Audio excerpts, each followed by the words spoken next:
Hi friends, welcome to cinema ரசிகர். இன்னும் எனக்கு த்ரோட் இஷ்யூ இன்னும் சரியாகலை. ஸோ கொஞ்சம் அட்ஜஸ்ட் பண்ணிக்கோங்க. இந்த வீடியோவில் நம்ம பார்க்க போகிற படம் லேட்டஸ்ட்டாக தேட்டர்ஸ் ரிலீஸ் ஆகி ஓடிட்டுருக்க தமிழ் படமான இட்லி கடை. இந்த படத்தோட ஸ்டோரி சங்கராபுரம் அப்படிங்கிற ஒரு வில்லேஜில் நடக்கிற மாதிரி காட்டுறாங்க. அங்கே இருக்க ஒரு சின்ன இட்லி கடை, அதை ராஜ்கிரண் நடத்திட்டு இருக்காரு.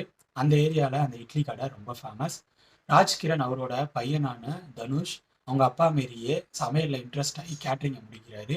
பட் அவங்க அப்பாவோட அந்த சின்ன கடையை அவருக்கு எடுத்து நடத்த விருப்பம் இல்லை. ஸோ சொந்த ஊரை விட்டுட்டு சென்னைக்கு போகிறாரு. சென்னையிலேருந்து பேங்காக் போயிடுறாரு. பேங்காக்ல பெரிய ஹோட்டல் வச்சிருக்காரு சத்யராஜ். அவரோட ஹோட்டலில் தான் தனுஷ் கிட்டத்தட்ட ஒரு மேனேஜர் மாரி ஒர்க் பண்ணுறாரு.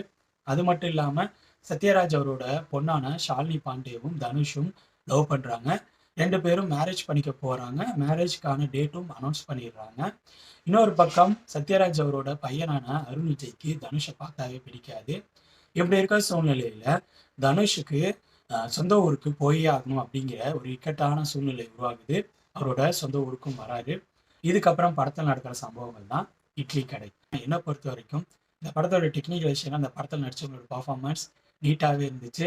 அந்த படத்தோட ஃபர்ஸ்ட் ஆஃப் ஸ்க்ரீன் பிளே பெருசாக யோசிக்க விடாமல் ஓரளவு சுவாரஸ்யமாக கொண்டு போய் ஒரு ஃபீல் குட் ட்ராமா பார்த்துட்டு இருக்கோம் அப்படிங்கிற ஃபீலை கொடுத்துருச்சு. கிட்டத்தட்ட ஃபர்ஸ்ட் ஹாஃப்லேயே அது ஓரளவு அச்சீவ் ஆயிடுச்சு.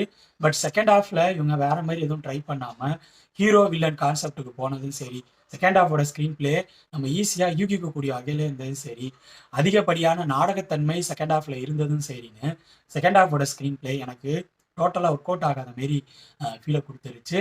இந்த படம் இப்போ தேட்டர்ஸில் ரிலீஸ் ஆகி ஓடிட்டு இருக்கு. ஸோ என்னோட ரிவ்யூ பேஸ் பண்ணி முடிவு பண்ணிக்கோங்க, இந்த படத்தை பார்க்கலாமா வேணாமா.